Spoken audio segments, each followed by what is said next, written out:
And welcome back, everybody, to episode 47 of the Women of Wrestling podcast here in Ring Bells. If I seem slightly discombobulated, it's only because I've been watching wrestling on 3 different countries in the last 3 weekends.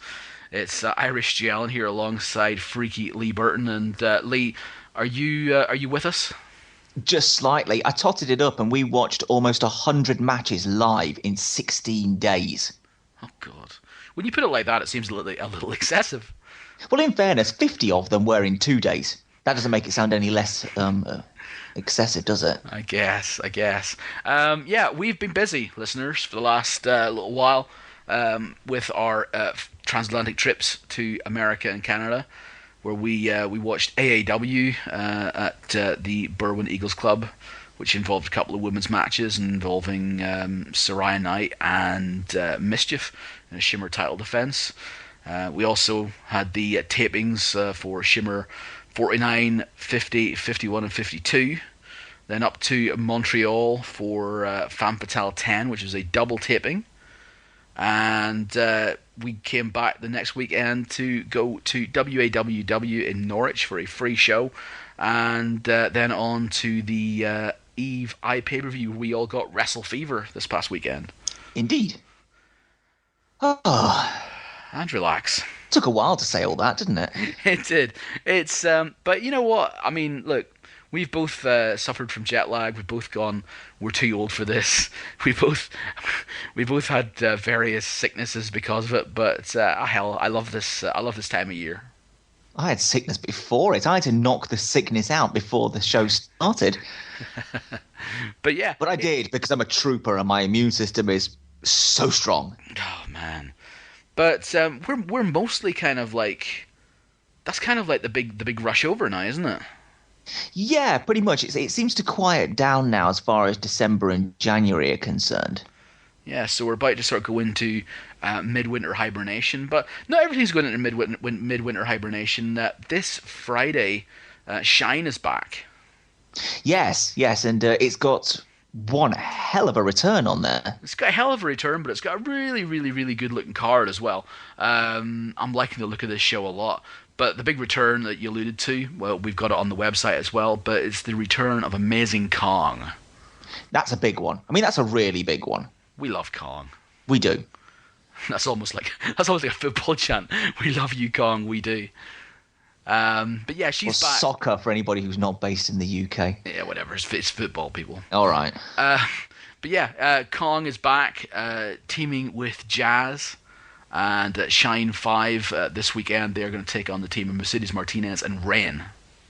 And then the day after, Jazz and Amazing Kong team up again under the name of Rhythm and Bruise, may I add, against the equally impressive tag team of 2012, Made in Sin. Yes, who have made their name down in Shine, but we actually got to see a Shimmer as well, and we are big fans. Indeed, but just nipping back to Shine for a second, Made in Sin are going to be on that card as well. They're going to be teaming up with the slowly going batshit crazy insane Kimberly, who's teaming up with Leva Bate. Yeah, who Stu loves. I do love Kimberly. I can't get enough of Kimberly at the minute. She is one of the more intriguing and fun characters to watch in wrestling at the minute, and it seems, if the sort of 5 minute or so promo video that went up is to be believed, she and Leva are going to be teaming up, and they're probably going to be doing some cosplay as well. So I cannot wait for this. I'm not even kidding. I cannot wait to see what they're doing. I think this might be the thing that sends Kimberly over the edge. It may well be. But you know what? Look at the rest of the card as well, though. Jessica Havoc versus Nikki Rocks, everybody. Now, that was a big match in WSU. That was what kind of the ones that put Jessica Havoc on the map and sent her skyrocketing towards that WSU championship. So it's good that we're going to get a chance to see it again. Yes. Ivelisse Velez making her first appearance since leaving WWE Developmental. She is going to be taking on Athena. That's also going to be interesting as well. That's all sorts of interesting, because Ivelisse is coming out here now with an opportunity to go and have a really good match against one of the sort of hottest stars in wrestling at the minute, someone who was challenging for both the Shimmer and the Femme Fatale titles in the last few weeks. She's got all the opportunity in the world to have a great match here, so let's hope she can do that. And even the rest of the card looks really interesting as well. You got Nikki St. John versus Santana Garrett. We all liked Santana at Shimmer as well. Yeah, she was infectiously fun. Sojo Bolt taking on Su Young. Nia versus Marty Bell in a bit of a WSU tribute match by the sound of it. And Sassy Steffi taking on the still current OVW Women's Champion Heidi Lovelace. So yeah, this is a bumper card. Yeah, check it out, everybody. That's on Friday. But yeah, look, we got a guest on the show to throw to, hopefully in a few minutes, and she's someone who's worked almost everywhere there is to work for a woman this year. She's worked Shimmer, Shine, NCW Femme Fatale in Canada. Over in the UK, she's worked ICW Fierce Females, WAWW, Pro Wrestling Eve. Manages to keep a real life job going at the same time. We're talking about Rhia OReilly. The woman's a Terminator. She can't be stopped. She can't, even with massive black eyes, and we'll try and bring that up with her later on as well. But if you've seen the pictures of her after Shine Weekend, you'll know exactly what we're talking about. Rhia's actually a second-time guest on the show. We had her first on the show on episode 16. That was a long time ago. That was before ring bells ever even existed. That was the last show that we did for our previous hosts. And yeah, we did a Christmas show a couple of years ago with the concept based on Christmas Carol, where we had the guest of podcasts past, the guest of podcasts present, the guest of podcasts yet to come. And it's taken from episode 16 to episode 47 to get Rhia back on, but the time has finally arrived. It took a little bit of time, but I think it's worth it because she's had a massive body of work over that time as well. Very impressive, very well travelled. It's the kind of thing that she's putting herself out there.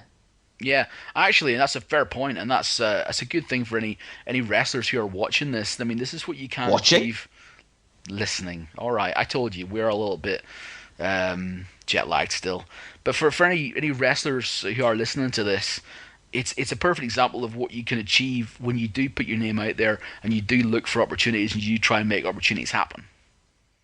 Well, yeah, the whole thing started pretty much because Rhia went to Sparkle in 2011, just on a whim. Really, she just brought her gear to Shimmer with her and wasn't expecting to work, and ended up working. And from there, all these doors opened.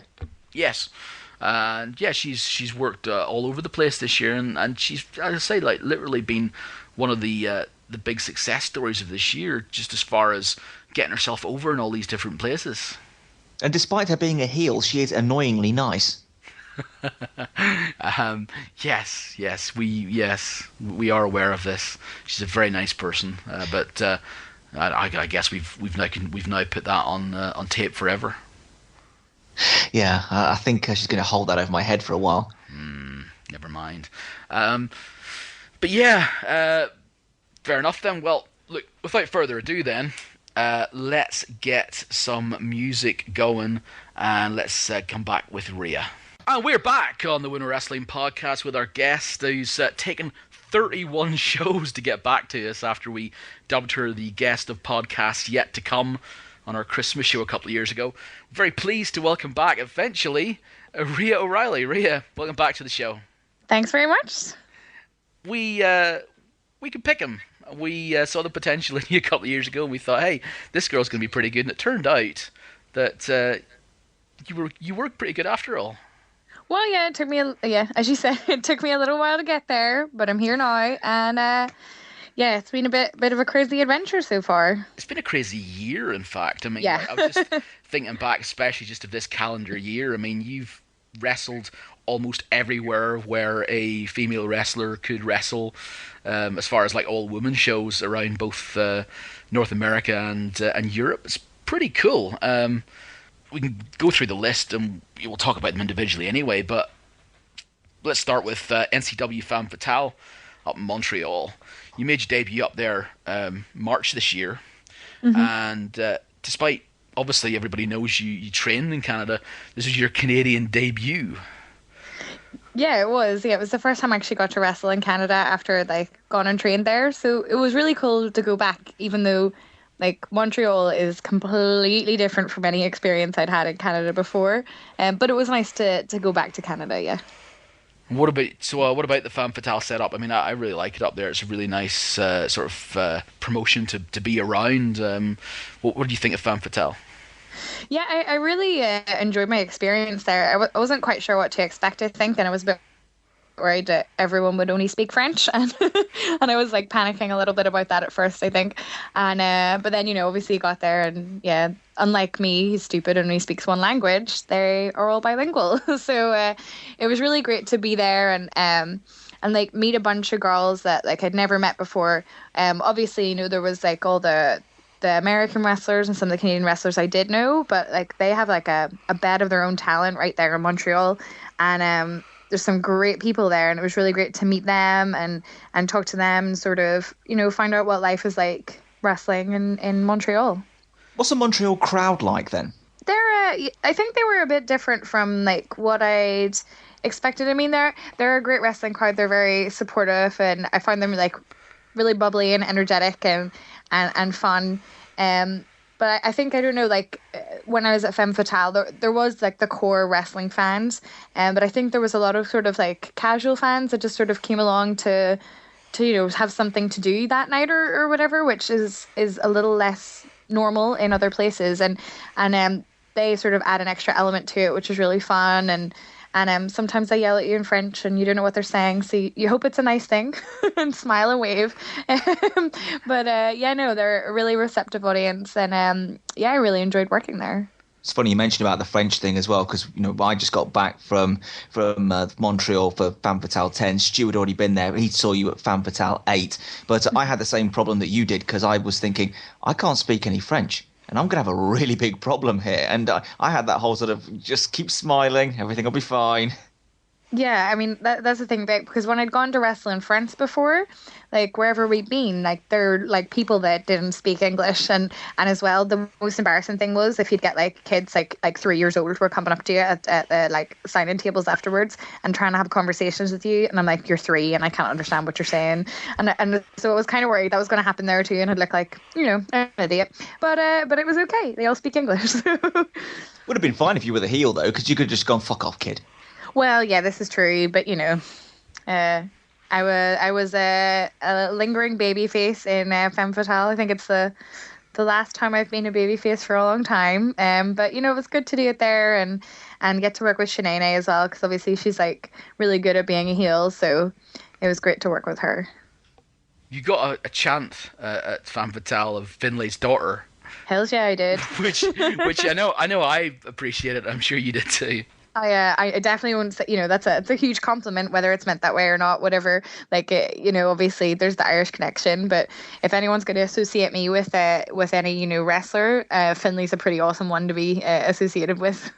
Somewhere Sheamus just killed himself. Well, I didn't say that.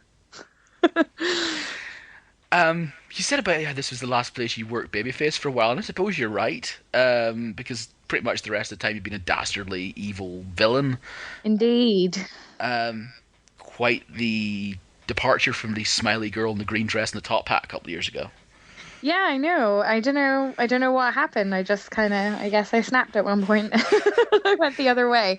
But it's always really interesting, because I remember, when I was training with Lance, Storm Wrestling Academy, he said, Rhia, you will never be a heel. You're far too likable to ever be a heel, and no one wants to book me as a babyface anymore. So what does that Lance Storm know? Yeah, exactly. Psh, who knows? so it's quite funny that it's ended up this way. From Femme Fatale, you went down to Shimmer on that trip then, and you made your debut at Shimmer on St. Patrick's Day, and yeah. You made your debut as a heel, which threw me a little bit, because I was like, I wasn't necessarily expecting you to be a heel on that trip on that day, but you did, and you managed it, and Shimmer turned out to be a big success in March.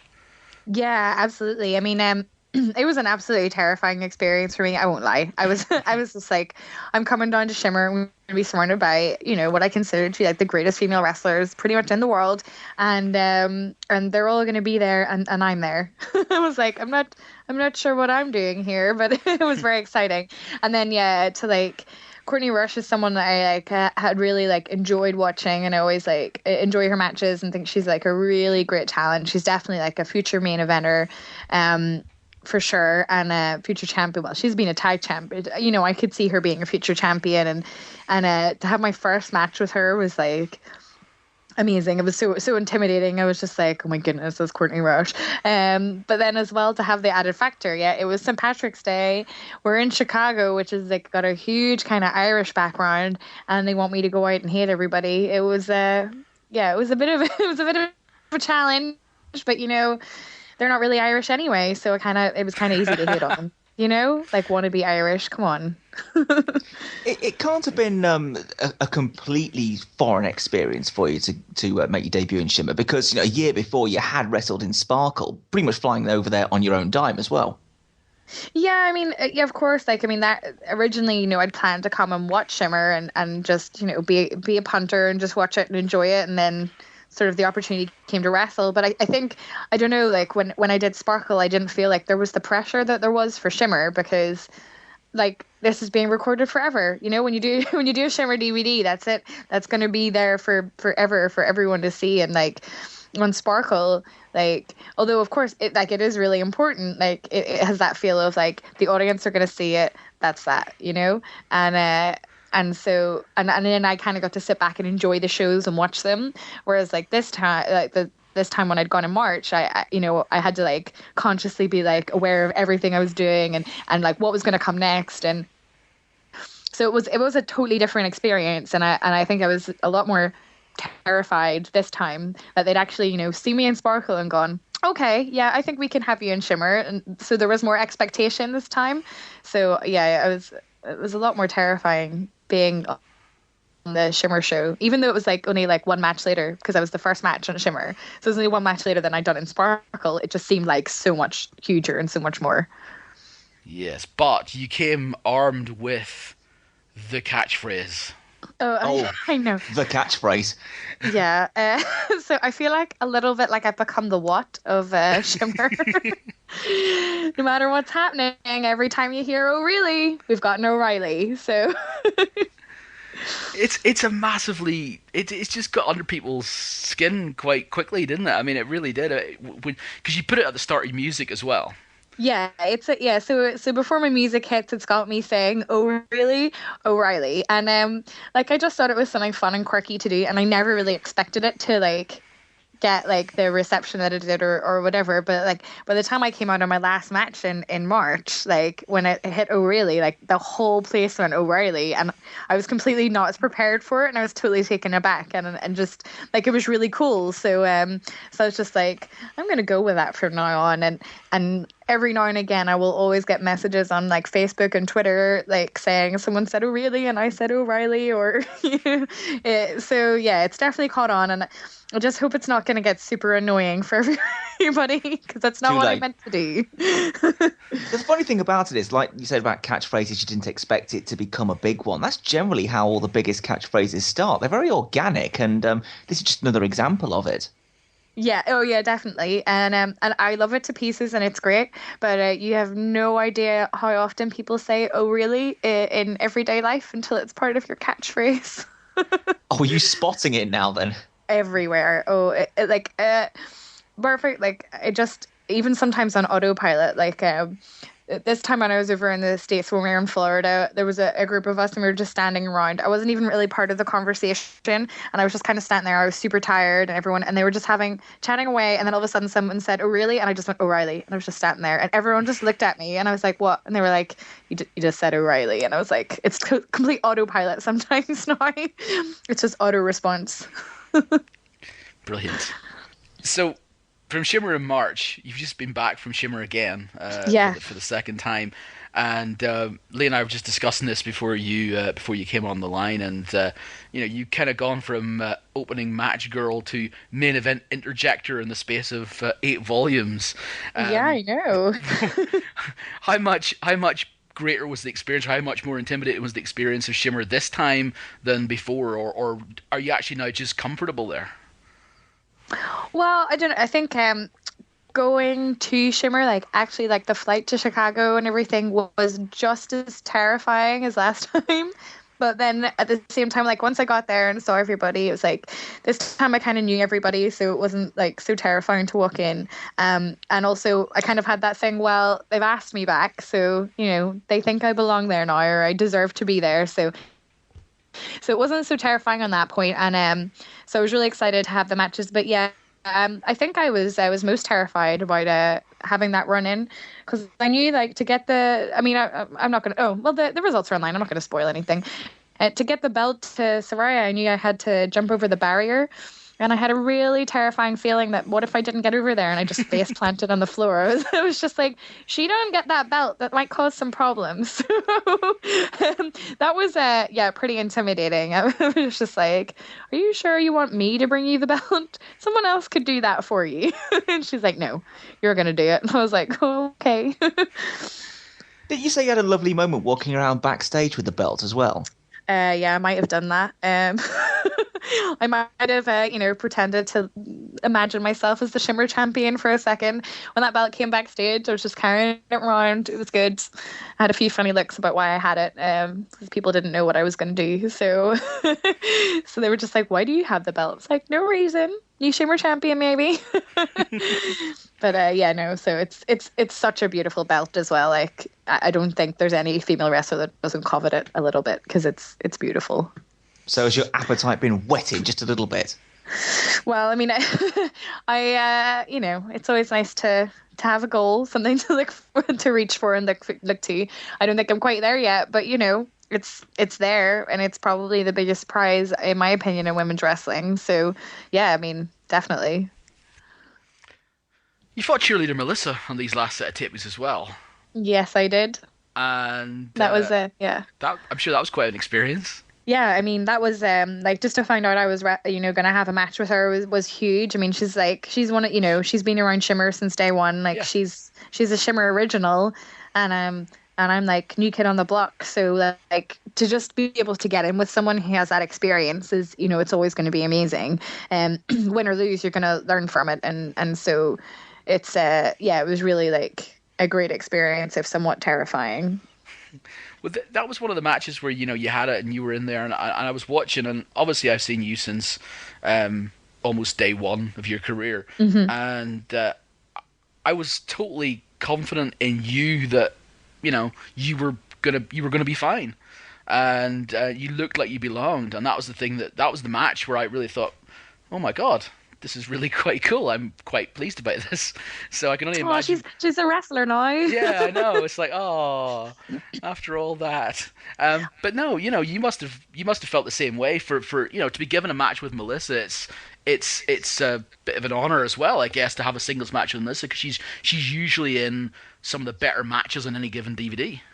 Well, yeah, no, absolutely. I mean, like. It is a huge thing to anyone of sort of that level. Yeah, to get a match with them is fantastic, and I think it's a real sink or swim moment when you get into a match like that. Of course, like someone who's been wrestling for a long time can always make you look like $1 million, but people that know wrestling can tell, if someone's sort of carrying someone else or whatever, and to be able to get in there and do my best to hold my own was like a really huge privilege. And I mean, I haven't seen it myself, obviously, because I haven't seen it back yet. But, I felt like I did a good job. And it was a moment where I was really proud to kind of had that match and sort of held my own. And it kind of gave me a confidence, even though I didn't win, it gave me like a good confidence to go through the weekend and just be awesome.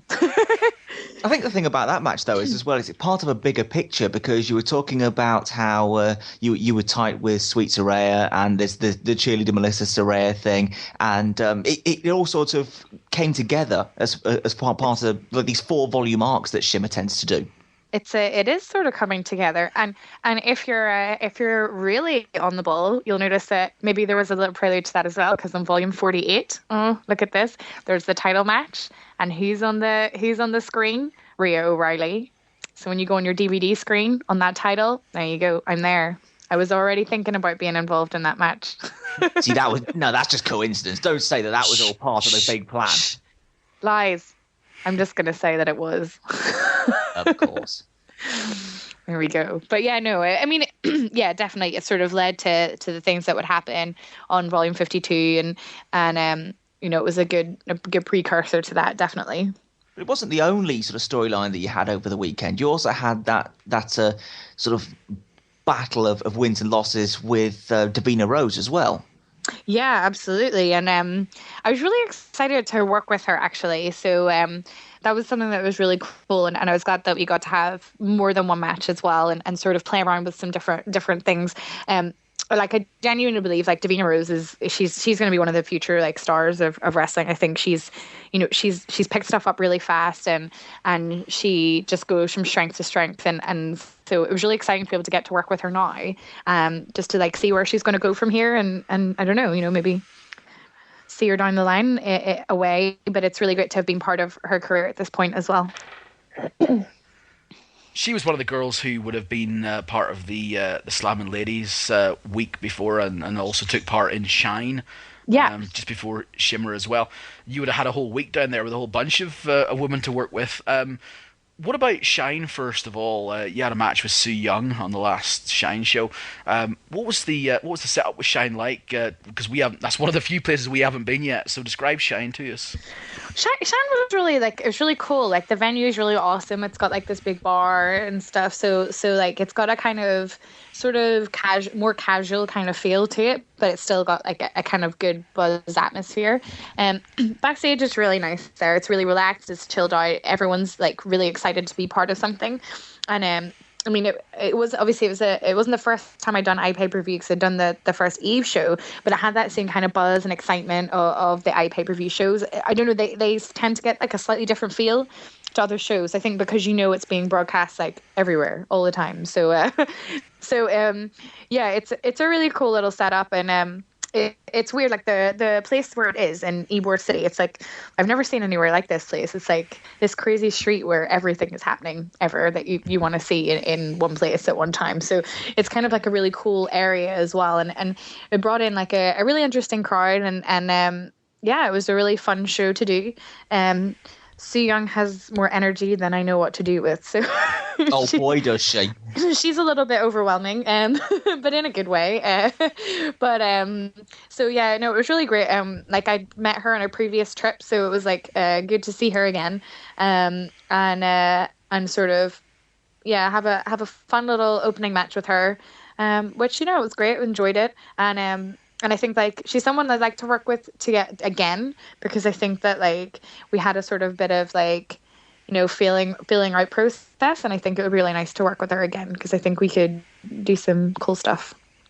Funny Stu Young story. After the Shimmer shows recently, there was the after party, and at one point she looked me square in the eyes and just said, "You're going to die." I was like, wow. She's a crazy chick. You know that I did Crazy Chicks? Su Yung totally fits in there. I had no idea how to react. I mean, obviously we're all going to die in the grand scheme of things, but it sounded like I was going to die in about the next 20 or 30 minutes. Wow. At her hands. Yeah, it's a sweet, cute one you gotta watch out for sometimes. She seems all innocent, but she's crazy. And I love her. Happily drive over state lines using your arm to control the steering wheel. Yeah, sure, it's fine. Is that not okay? Now, Lee, hang on a minute. Did you ask Sue what she meant? Did you follow up on this, or did you just nod your head and say thanks very much? I was scared shitless. What am I going to do? You're going to die. I don't ask how. I mean, that's just fatalistic. That is. Did she walk off at that point? I mean, was there an opportunity for a follow-up question? Was there just, you're going to die, walk off, see you later? It was kind of done after that. I was like, oh my God. Yeah, well, no, she's definitely an interesting girl. We bonded over a love of, there's an amazing cartoon called Adventure Time, which everyone should watch if they don't already. And we definitely bonded over a love of that. There's a picture of us with Adventure Time hats on. It's good times. Such a geek, aren't you? Yeah, I can't hide it. I'm a nerd. I'm a geek. Whatever you want to call me, it's fine. I think the TARDIS dress probably highlights that. Yeah, the TARDIS dress was amazing. I just couldn't believe I had to go all the way to America to get a TARDIS dress, though. I just think it's so backwards and ridiculous. And there's a picture of me rolling around somewhere on Facebook as well, where I'm in that, and then I'm also in a hat from Firefly as well, which is that Joss Whedon series that people might not know about. But anyway, so I'm like proper geeked out. I've got the TARDIS dress and the Firefly hat, and it's good times. There's a real geek fraternity at Shimmer as well. Are you now sort of integrated in that? Yeah. Oh, yeah, definitely. Like I think like I kind of was inching my way in March, but now I'm in there. It's good. We're all geeks together. It's happy times. Maybe we should just let Leva Bates do a geek podcast on the site or something. I don't think that would be a bad thing, you know. Come on, like I'm sure wrestling. There must be lots of wrestling fans that like comics and cartoons and cosplay and nerdy stuff. Like it just there has to be a crossover. Well, I've been known to dress up as Chun-Li from time to time. Okay, let's not talk about that. Moving on. It's all right. That part won't be broadcast. It will. It will. Moving on then. At Shine and at Slamming Ladies, you got Lexi Fife down there, who's yes, sort of helping train and looking after the girls and so on down there. How important has Lexi Fife been to your career so far? Do you know what I think? Like Lexi's been a huge help. Like she's been absolutely amazing.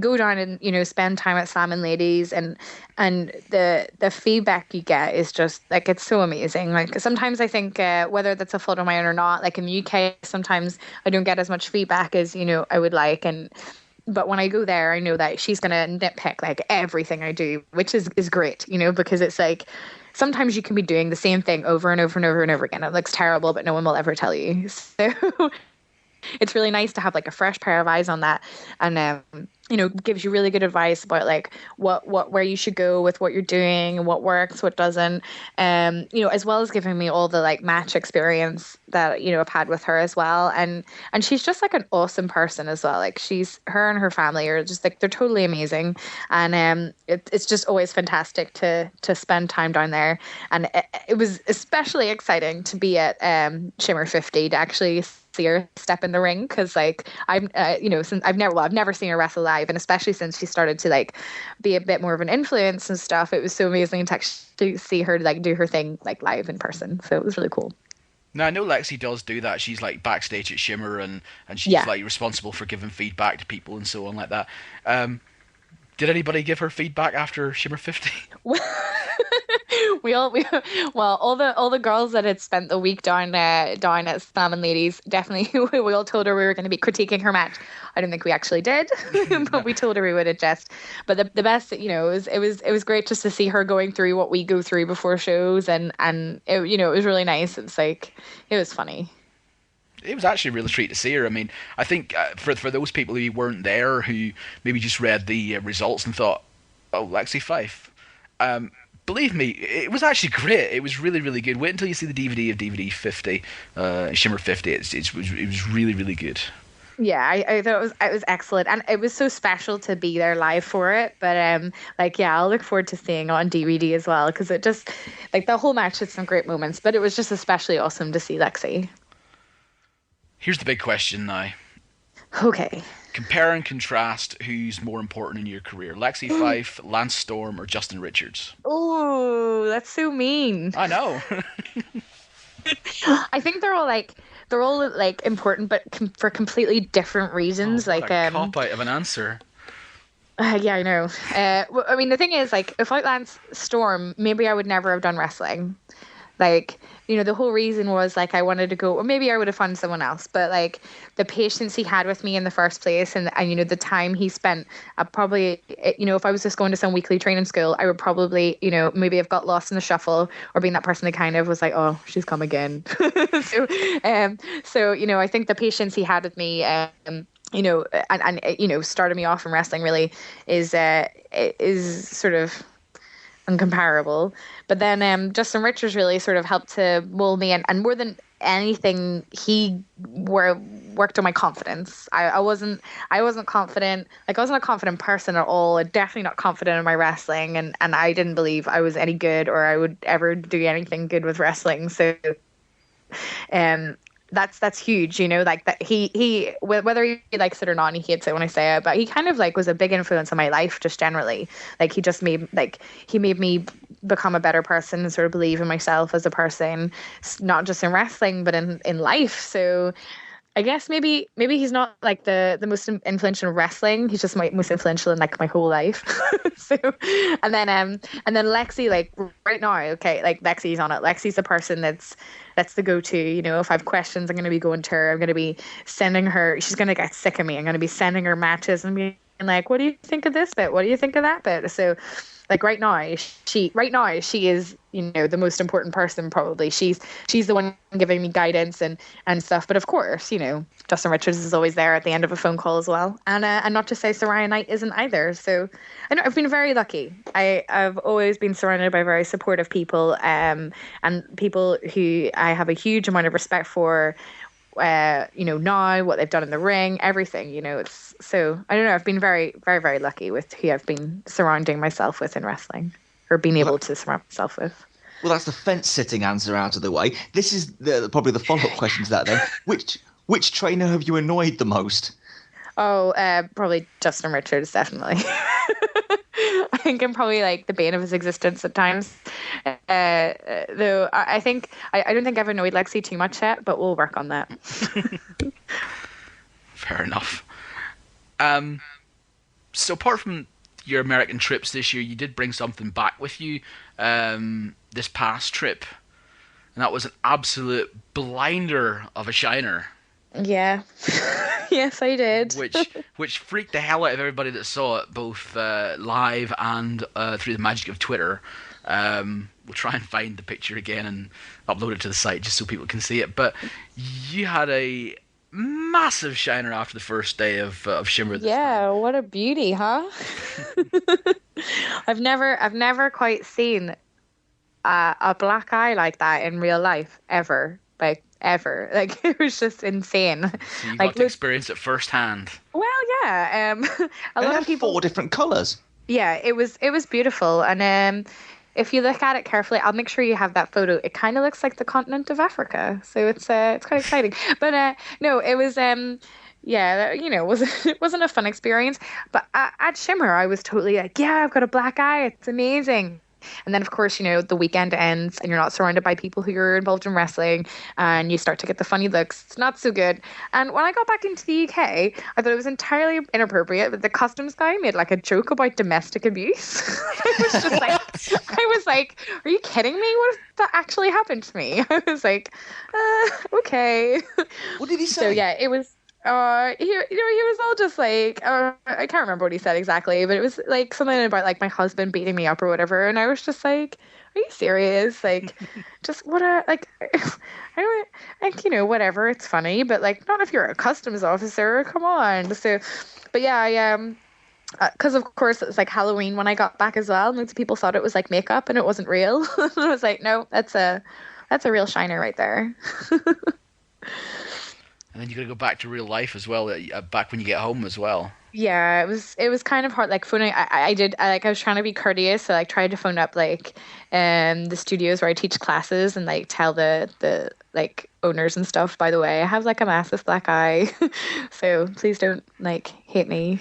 But everyone was really cool with it, and the great thing about it is like most of the people that are like through my walk of life and, you know, my everyday work and stuff, they all kind of know I do wrestling, and they've known I've been away for wrestling, so they were all just kind of like, wow, how did that happen?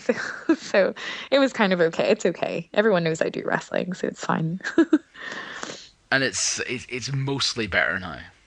Yeah, it's pretty much gone now. I still had a little bit of it at the weekend for WAWW and Eve, but it's more or less gone now, so it is but a memory. Only took 2.5 weeks. Yeah. I'm just got like a tiny little bit of bruising left, and I have like displaced soft tissue in my face, which is really nice. And they said that might not ever like quite fix itself. What? But you can't see it, so it's fine. It's just like, yeah, you can't see it, so it's okay. But I can feel like this like little weird lump underneath my eye, and that I might just have that forever. And I'd be like, oh, Shimmer, every time I feel it. So, you know, memories. Yes, memories. Well, you mentioned WAWW and Eve, and I suppose we should return back to this continent and talk about what you've been up to domestically this year. Mm-hmm. WAWW, you've been, well, once again rather successful, picking up the British Ladies Championship. Also captaining the O'Reilly All Stars at the last WAWW show as well. How's WAWW treated you this year? Well, champion, so that's always good. Yeah, I mean that was it was really funny, like, not to digress too much, but like Fierce Females, the company up in Scotland, had sent me like a little thing to fill in. It was like a bio. So this is in like September or whatever, and one of the things was like, what do you want to achieve right now? And like it had always been on things like that. It had always been like, go to Shimmer. So that had happened. So I was like, I really want to win like a British title.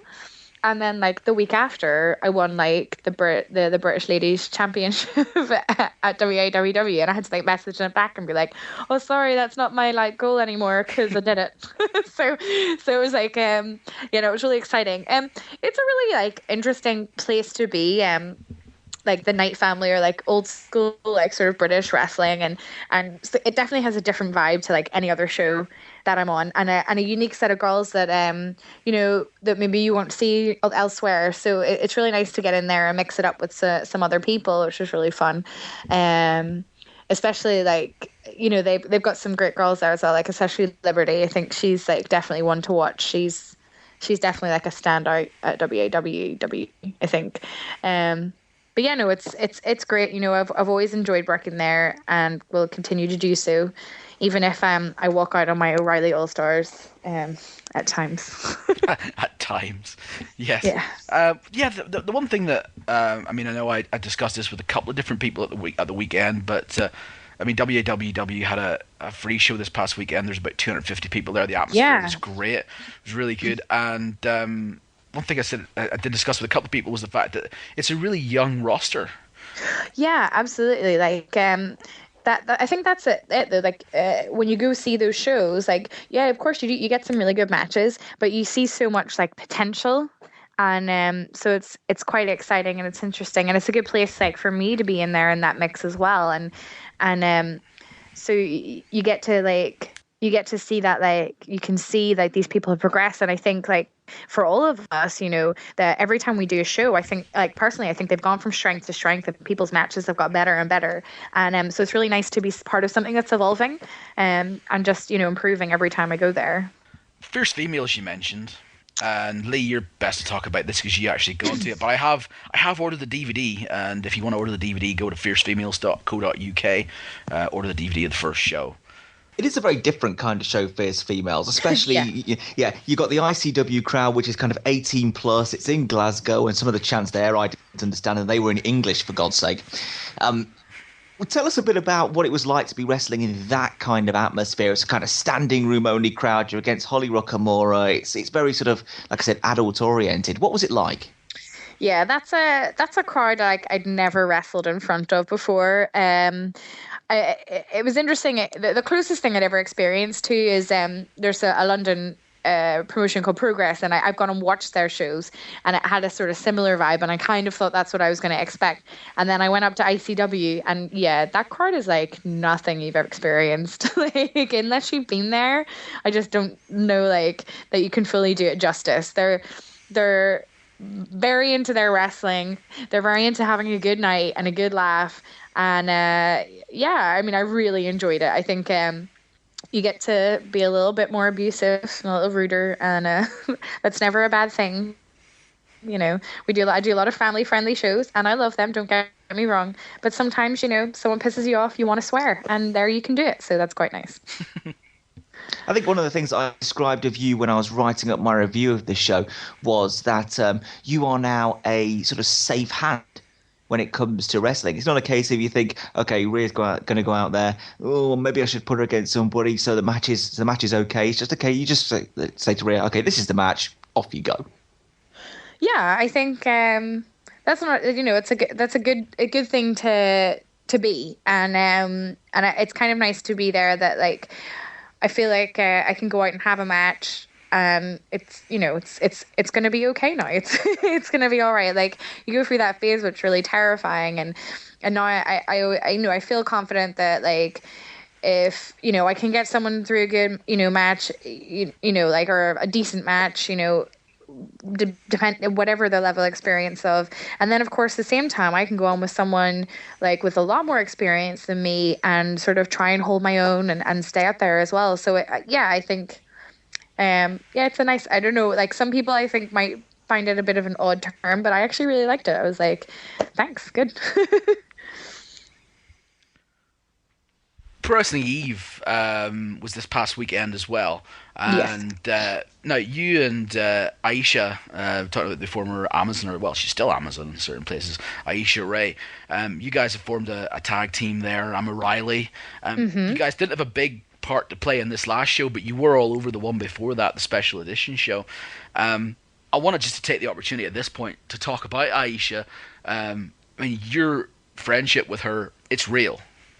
Yeah, absolutely. I met Aisha like 3.5 years ago, you know, like just after I got back from being in Canada, and so, you know, I've known her basically the whole time, and we were briefly training at the same time together, and then she went to WAW. I stayed with Justin, and but we always kept in touch, and we were always like seeing how things were going, and then it was sort of over like the last year that we really started working together again and like training together, and yeah, it sort of came about that eventually we got to the point where we'd wrestled each other a few times and realized like we enjoyed working together, and then maybe it was time to sort of form a tag team. So yeah, it's really cool.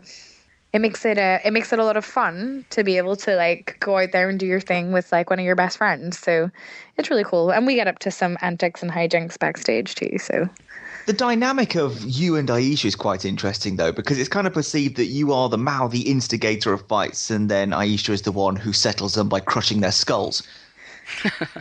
Yeah, I would say that's pretty accurate. Sometimes it's just best to let me do the talking. She's an angry lady, and sometimes she says things she doesn't quite mean. So, you know, it's better, you know, I get out there, get the talking done, and, you know, I can hold my own. But when you've got like a legit over 6 foot lady with big guns, why wouldn't you send her in to do the fighting, you know?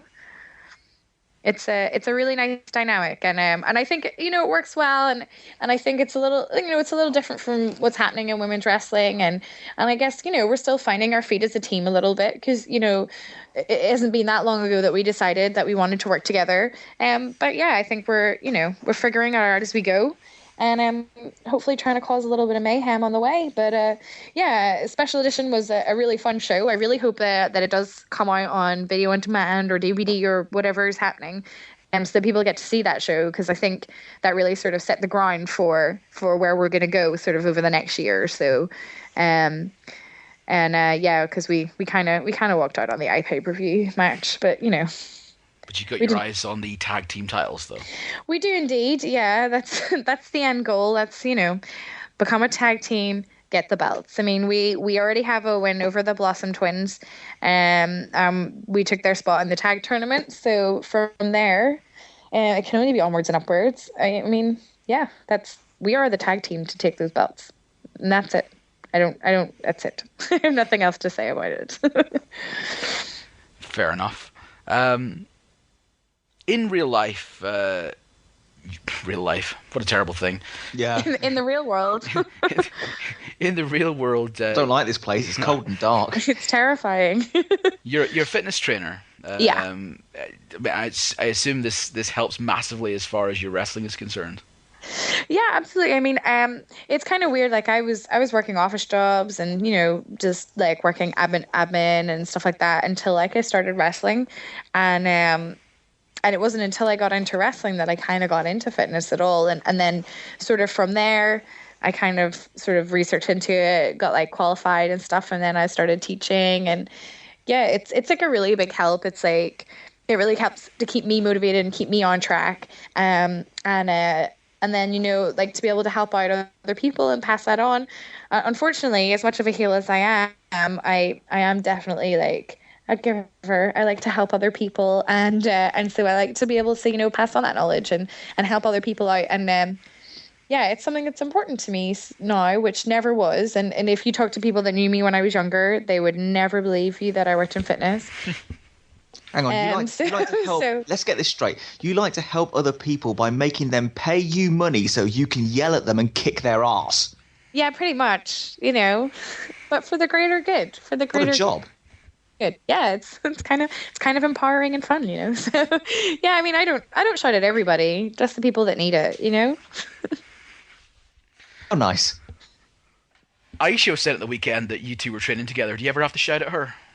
Yeah, definitely. How does that go? Yeah, absolutely. Yeah, we try to train together, as much as we can, and sometimes she's got to shout at me, but like mostly, yeah, I'll be like, "Come on, Aisha, 2 more reps, let's go, once more around the block," So she's like, "Shut up, my quads are on fire."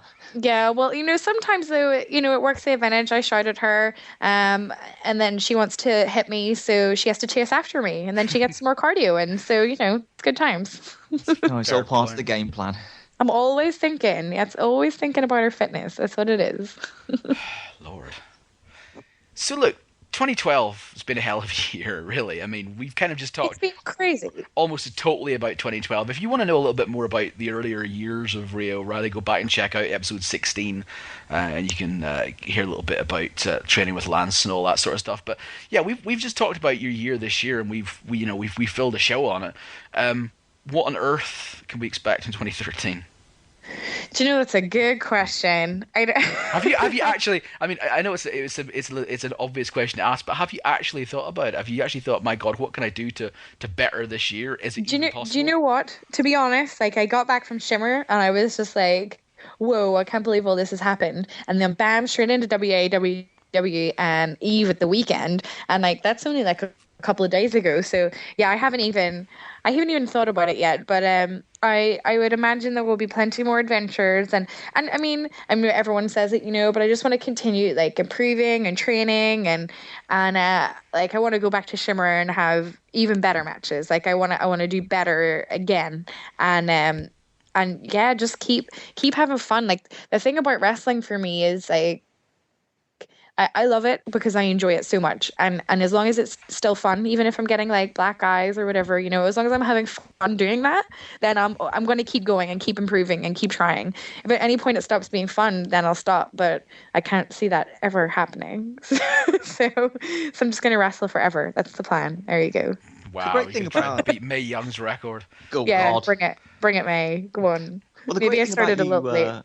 Well, the great thing about you possibly going back to Shimmer is the fact there are prospects for you. Like we were saying before with the Melissa thing, you interfered in the title match with Melissa and Saraya. But also, and we haven't mentioned this, is that a certain mischief came out to try and stop you during that match. Unsuccessfully, I might add. But there's also that prospect there, I suppose. Yeah, she did. And yes, she did hit my head off the guardrail, which is really nice of her. So, yeah, I'd totally like to, I mean, I'd love to have a match with Mischief. That would definitely be one for the books. So bring it. Dave Prazak, book that match. Battle of the Green and Black, eh? Indeed. I'm a bit scared of her scream, though. You got to work on yours. Yeah, I don't really have one. Maybe I'll just shout, "Oh, really?" super loud at her. Now there's an exchange. Yeah. As far as places to work, like I say, you've ticked off most of them this year.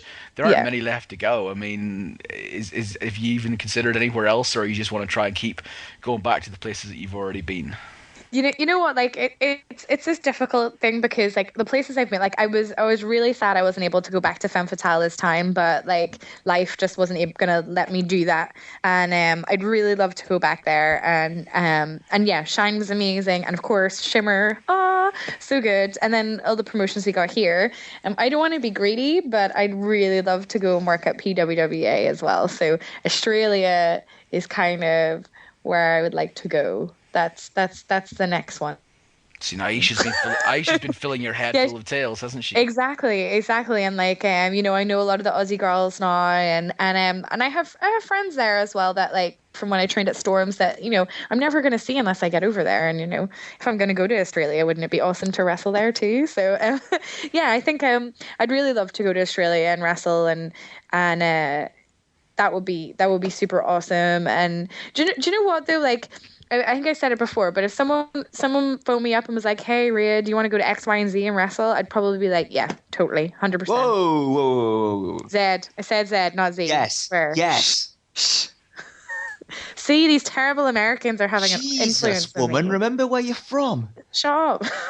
But yeah, no, like wherever they, if they phone me up and we're like, we want to send you to like Japan or Mexico or whatever, I'd probably just be like, yeah, okay.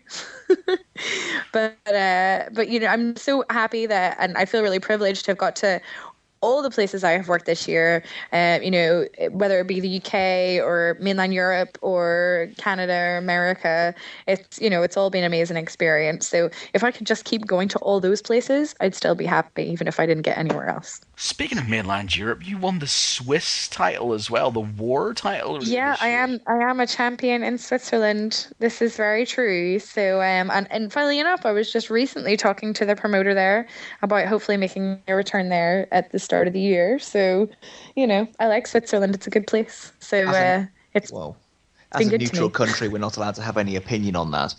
Well, yeah, there you go. Exactly. But it's nice when you fly in Swiss Air because they give you little bars of Swiss chocolate. No. Yeah, totally. Free Swiss chocolate. So that's pretty amazing. That's enough of a reason to want to go back. So. See, up until now, I thought Air Canada was the best, but that may Oh, just Air change my mind. Canada. Air Canada is amazing, but Swiss Air does give you free chocolate, so it's I a encourage tie. you all to fly Qantas. Wow. What did they give you? Free kangaroo burgers? No, that's just stereotypical and wrong. And tasty. No, I think it is I think you'll tasty. find if you ask Kelly Skater, they probably serve you Fosters. That's all I'm gonna say about that. Wow. Wow. But anyway. I don't know where to go with that, digress. quite frankly. I don't know where to go with that either, No, so it's I fine. think we should probably just draw a line under that and conclude the show. Fine. Well done, Rhia, you've killed it. Thanks. No problem. It's good. I like to bring it to the show, It's good. This is like Sue Young saying, I'm going to die. He's like, where do you go Yeah. from there? Well, exactly, Sometimes you just got to put a statement out there, let people mull it over, see what they think about that. Oh, really? O'Reilly.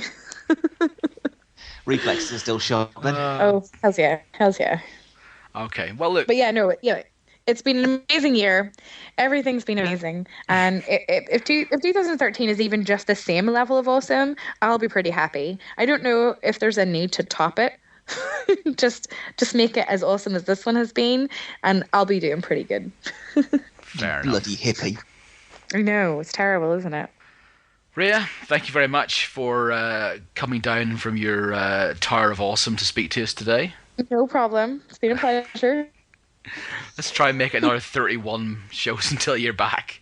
Well, I'm always around, but maybe I want to keep you waiting another 31 shows, huh? Well, we'll see you then Maybe in episode 78. Maybe by episode 78, maybe I'll be Shimmer champion, huh? Maybe that's what we're waiting for. I'm joking, but yeah. Well, we were talking about the countdown to show 50, but now we're talking about the countdown to show 78, everybody. There we go. Anyway, The Rhia, challenge has been laid. Thank you very much. Thank you. And listeners, we will be back with you, I think, in about 2 weeks with a pretty cool guest. Speak to you then.